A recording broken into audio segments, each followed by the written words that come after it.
तेल अवीव पर खुर्रम शहर मिसाइलें गिर रही हैं। एक एक क्लस्टर बम को गौर से देखिए। ये टूटते हुए सितारे नहीं, मौत बरसाने वाले वो बम हैं जिसका इजराइल के पास कोई तोड़ नहीं।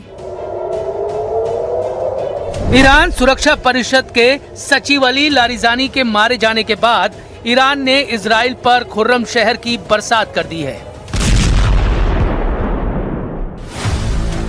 लारिजानी के मौत के खिलाफ ईरान ने अपनी मिसाइल वेव नंबर 61 को लॉन्च किया।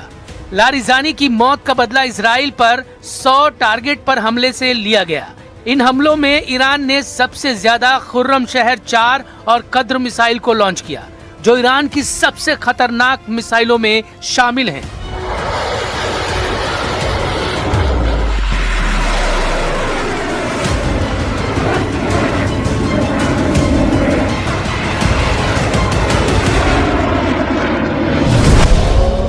इनमें सबसे ज्यादा चर्चा खुर्रम शहर 4 की हो रही है, क्योंकि खुर्रम शहर जब आसमान में नजर आती है तो इजराइल के डिफेंस सिस्टम लाचार हो जाते हैं। इसके क्लस्टर बमों में छुपी है ईरान की असली ताकत। ये मैसेज ईरान लगातार दे रहा है।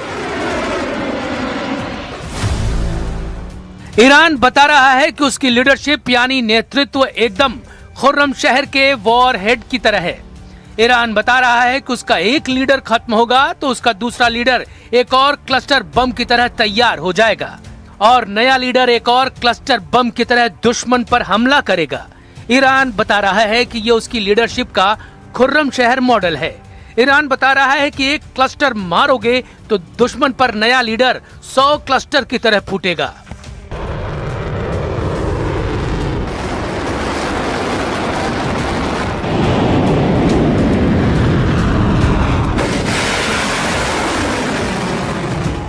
इसीलिए खुर्रम शहर का वॉरहेड ईरान की लीडरशिप का आईना कहा जा सकता है।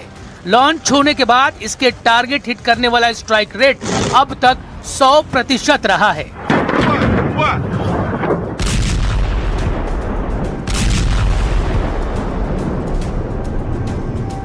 खुर्रम शहर मिसाइल से निकले क्लस्टर बम जमीन पर क्या कोहराम मचाते हैं। इजराइल इसको छुपाने की कोशिश जरूर कर रहा है, क्योंकि टारगेट पर इजराइल के कई मिलिट्री बेस और कई खुफिया अड्डे रहे हैं, लेकिन खुर्रम शहर 4 के क्लस्टर बम तेल अवीव की बड़ी आबादी पर गिर रहे हैं और ऐसे में आम लोगों को भी नुकसान पहुंचा रहे हैं। ईरान की तरफ से जो मिसाइल दागे जा रहे हैं उनमें है क्लस्टर बम, और वो क्लस्टर बम इसराइल में मचा रहे हैं तबाही। पिछले 3 दिनों से जगह जगह पे हमले हो रहे हैं और क्लस्टर बम की वजह से तबाही हो रही है। मैं इस वक्त नेकबा एरिया में हूं। यह इसराइल का एरिया है और यहां पे आप देख सकते हैं कि बिल्डिंग का क्या हाल हुआ है। यहां पे क्लस्टर बम की वजह से फिलहाल ऐसा लगता है कि इसराइल के पास क्लस्टर बम का तोड़ अभी तक नहीं है। Air defence system cluster bomb के सामने फेल हो रहा है। लारिजानी पर हमले के बाद ईरान ने लॉन्च की अपनी प्रीमियम क्लास की मिसाइल। दावा किया जा रहा है कि इस मिसाइल का तोड़ इजराइल के पास बिल्कुल भी नहीं है और ये बहुत सटीक भी है। इस नई मिसाइल का नाम है हज कासिम। इस मिसाइल को लॉन्च करके ईरान बहुत बड़ा मैसेज दे रहा है। Quds commander major general Qasem Soleimani के नाम पर ईरान इस मिसाइल को 2020 में पहली बार दुनिया के सामने लाया था। इस मिसाइल की रेंज है 1400 किलोमीटर और वॉरहेड का वजन है 500 किलो। खास बात यह है कि हज कासिम सैटेलाइट नेविगेशन यानी जीपीएस जैसी तकनीक का इस्तेमाल नहीं करती, इसलिए ना इसे जैम किया जा सकता है और ना ही इलेक्ट्रॉनिक वॉरफेयर वाली तरकीब इसके खिलाफ काम आएगी। और सैटेलाइट नेविगेशन के बगैर भी ये टारगेट के 100 मीटर के दायरे में हमला करती है। क्लस्टर बम आ रहे हैं मिसाइल में ईरान के, वो अलग अलग जगहों पे गिरते हैं और काफी जगहों पे तबाही हो जाती है और वहां पर ना ही फौरन फिर टीमें पहुंच पाती हैं रेस्क्यू और रिलीफ के लिए और ना ही इंटरसेप्टर्स उनको खत्म कर पाते हैं। तो ऐसे में एक बड़ा सरदर्द फिलहाल बना हुआ है इसराइल के लिए क्लस्टर बम।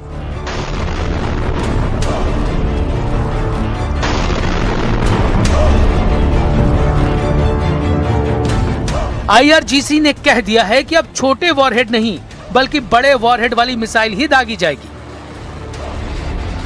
रेवोल्यूशनरी गार्ड्स अब हर मिसाइल को 1000 किलो के वॉरहेड से लैस कर रही हैं।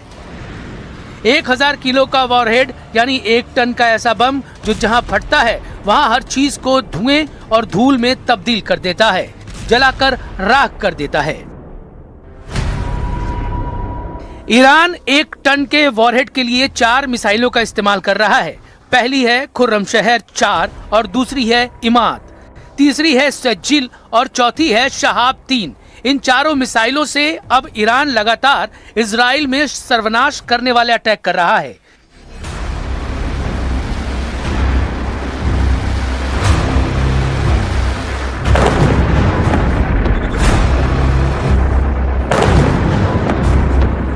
तेल अवीव में धमाके, बहरीन में अमेरिका के अड्डों पर धमाके, यूएई और कुवैत में उन ठिकानों पर धमाके जहां अमेरिकी सैनिक या ट्रंप के राजनयिक दूतावास खाली करने के बाद ठहरे हुए हैं।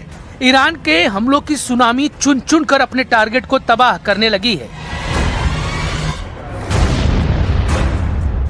ईरान ने नेतन्याहू और ट्रंप को दिया है काउंटर झटका। ईरान ने ऐलान कर दिया है कि यह युद्ध अमेरिका और इजराइल ने शुरू किया था, लेकिन इस जंग को खत्म ईरान करेगा और इसके लिए ईरान की मिसाइल ब्रिगेड लगातार हमले कर रही है।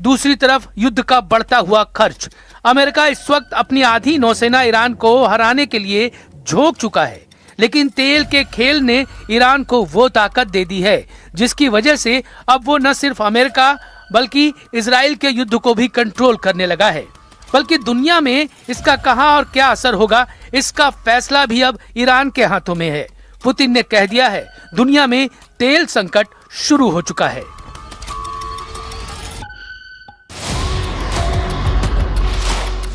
ईरान के खिलाफ अमेरिका और इजराइल का युद्ध जितना लंबा चलेगा, ये अमेरिका और यूरोप की अर्थव्यवस्था को उतना ज्यादा नुकसान पहुंचाएगा। साथ ही खाड़ी देशों का तेल उद्योग पहले ही पूरी तरह से ठप पड़ चुका है। लारिजानी और गुलाम रेजा सुलेमानी जैसे कमांडर अब नहीं रहे, लेकिन ईरान ट्रंप और नेतन्याहू का वो एहसास खत्म कर चुका है जिसमें ईरान पर हमला करने के बाद वहां सत्ता बदलने का जुनून था। ईरान की नई लीडरशिप अब खुर्रमशहर मिसाइल के वॉरहेड की तरह काम कर रही है, जिसमें 80 से ज्यादा क्लस्टर होते हैं और दुश्मन के खिलाफ एक क्लस्टर बम भी नाकाम हुआ, दूसरा क्लस्टर वार के लिए तैयार रहता है। ऐसी ही एक क्लस्टर लीडरशिप का नाम है अब्बास अरागची, जो ईरान के विदेश मंत्री हैं। जब ईरान के विदेश मंत्री अब्बास अरागची से पूछा गया कि आप अमेरिका से सीज फायर के लिए क्यों नहीं बात करते, तो उन्होंने जवाब दिया, हम इजराइल और अमेरिका को कड़ा सबक सिखाना चाहते हैं ताकि वो फिर कभी ईरान पर हमले की हिम्मत न करे। अरागची से एक और सवाल पूछा गया कि ऐसी रिपोर्ट है कि अमेरिका और इजराइल आपको भी तो खत्म करना चाहते हैं। अरागची ने जवाब दिया, मैं मौत से नहीं डरता, उन्हें मुझ पर हमला करने दीजिए।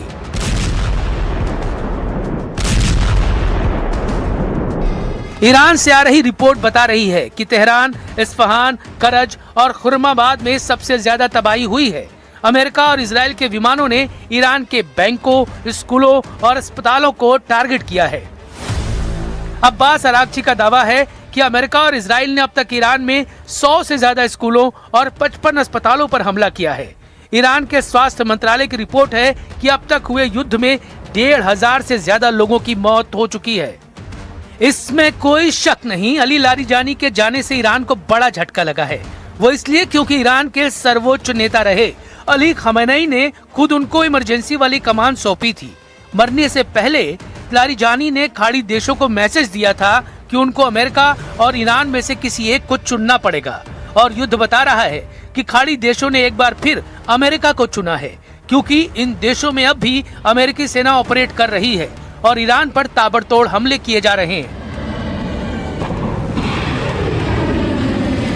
ग्रीस से आए एक वीडियो ने बता दिया है कि जंग का दायरा अब पश्चिम एशिया से बाहर फैल सकता है। ये ग्रीस का साउदा मिलिट्री बेस है। यहाँ अमेरिका और नेटो के जहाज खड़े हुए देखे जा सकते हैं। यहाँ अमेरिका के टैंकर विमान भी हैं, इनके लॉन्ग रेंज वाले टोही विमान भी। सवाल है, क्या ये अड्डा अमेरिका और इजराइल की मदद के लिए बैकअप बेस बन चुका है? क्योंकि लाल सागर से वापस लौटने के बाद अमेरिका का aircraft carrier USS Gerald Ford भी यहीं डेरा जमा रहा है।